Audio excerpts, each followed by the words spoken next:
Jen Boulos, and this tutorial is going to focus on the new quiz feature in Nearpod.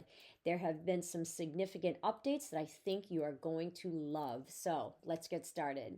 You'll see here I'm in my Nearpod dashboard, and I'm going to go ahead and click on this drop-down menu that says Create, and next I'm going to click on Lesson.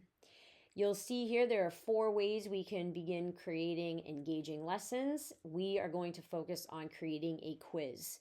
So what Nearpod has done is they have listened to teacher feedback, and now instead of having quizzes that only have multiple choice questions, you can build an extremely robust assessment for your students containing draw-its, fill in the blanks, a time to climb, drag and drops, matching pairs, polls, and open-ended questions. All of these assessment types and activities are available to you to package into one quiz. So you can do this by a unit or by a more challenging topic and collect some really meaningful student data to track student progress, adjust your instruction, create differentiated groups. So how do you build it? It's very simple. There are 2 ways. You can drag and drop, as it says here, clicking activities to to add to your quiz. We can drag them, and now we have a multiple choice question, which is traditional. And let's just say now we want to add a draw it. So the second way you can start to build is just to click on that plus sign. I personally have found that a bit easier than the drag and drop. It depends on your device and your personal preference.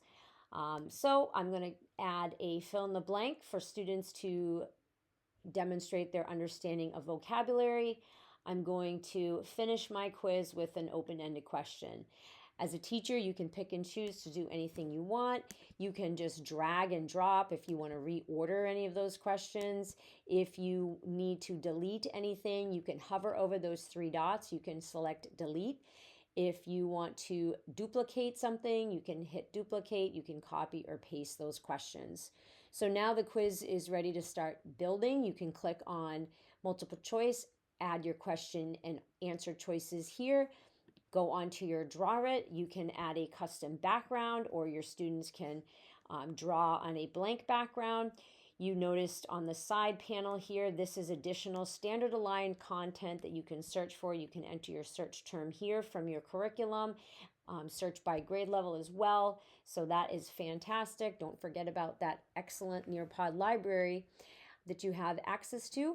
Here's where we can add our higher order open-ended thinking question. And again, if I want to finish my quiz with that open-ended question, I can just simply drag and drop. Here I can click on my fill in the blank. I can add my fill in the blank, and I'm ready to go. So that is how Nearpod has created the ability for us now as teachers to have a whole suite of activities and formative assessments, if you will, and then you can create one great quiz for your students. You can give it a title here. I'm just going to name this water cycle.